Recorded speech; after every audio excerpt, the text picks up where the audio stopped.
Subukan natin bumalik sa bawat daan na matinik. Kahit na hindi makahalik.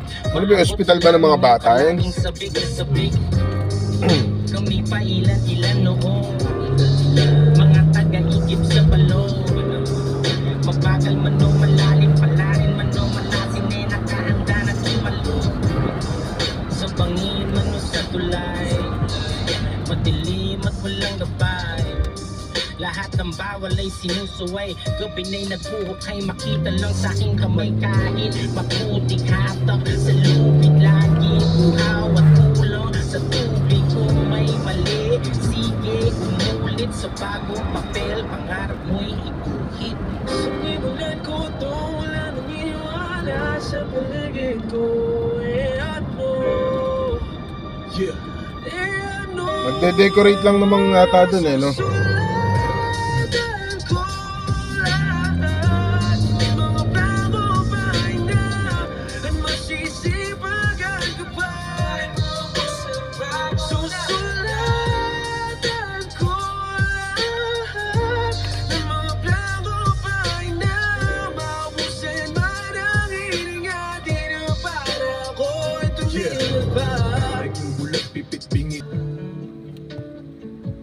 Kunin mo yung be. Kunin mo, baka hindi kasya dun mo lagay sa likod.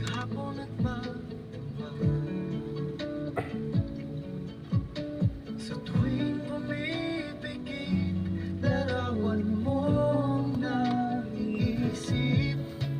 Kailan kaya kita makakamit? Palagi hindi mo makalit. Hanggang nakaw na lang na Sino yun? sa bawat pagbigat, sa ngalan mo ng aking labi. Dalangin ko sana'y iyong dinggin. Natataranta si ano eh. Ikaw lang ang nagpatibok muli ng puso ko ito.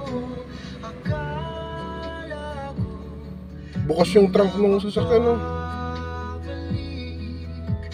Sa piling mo'y walang ibo, ngiti di maalis. Ay! Oh, God. Ito na Saan ba? ang ibigay. Hindi pa ang ganda siya. Atras tapos biglang umbante. Ate mo talaga eh, no? Natutulog ako kanina, boy. Aba, kanain mo ba naman? Di mapigil ang aking damdamin. Umiwas pa sa hams. Di po. Di po ang ganda talaga. Ayan, Diyos ko. Biyahe na naman. Biyahe, biyahe, biyahe. Customer natin yun eh. No? Nagpatibok ng tunang puso. Lumayas ko kanina yung ito. customer. Bakit? Sinagot-sagot ko laging hinahanap yung TV. Sabi ko, ito yung number ng amo ko. Tanong mo sa kanya. Ano? Masyado mo nang pinapainit ang ulo. Sabi ko nga sa'yo, bawal luminit ang ulo sa trabaho. Tataas yung dugo mo, pero yung sahod mo hindi. Hindi, yung makapag ano siya, bakit wala kayong TV dito? Hindi to hindi to pambata.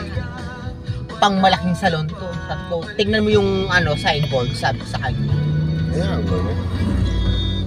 Lumayas siya. Ay, babiyahe pa akong mamaya. Ano yun? Mabela. May naiwan pang mga acrylic dun. Kukunin ko pa yun. Hindi kasi kasya kagabi. Baka nang dahil pala nun.